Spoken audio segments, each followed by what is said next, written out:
Sa unang araw ng September, ay opisyal na nga na ini-reveal ng Metromag PH ang kanilang bagong cover, kung saan ay bumida nga si Kim bilang kanilang featured artist at magazine cover. Ilan din sa mga ibinahagi ni Kim, ay ang pagiging swerte umano nito, pagdating sa kanyang longtime boyfriend na si Sian.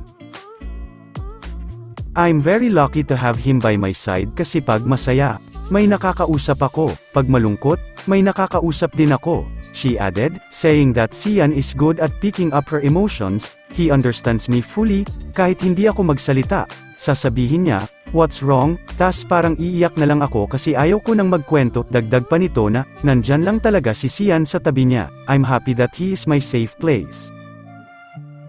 Samantala, muli naman lumipad sila Kim ngayong araw kasama ang kanyang ate at pamangkin. Exciting weekend!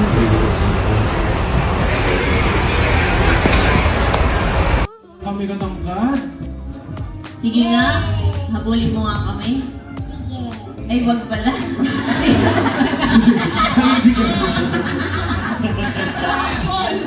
naman nakalulot ka?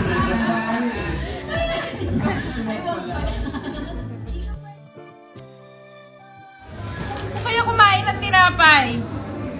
Di ako. Wala akong ebidensya. Huwag niyo ako ikukulong.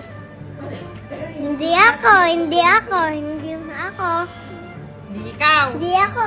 Hindi ikaw. Hindi ako. Oh! Ba't ako? Oh! Huwag niyo ako sisisihin. Hindi ako. Mga like ko yan. Huwag niyo ako ikukulong. Wala akong ebidensya. Wala kayong ebidensya, di ba? E di wala kayong alam.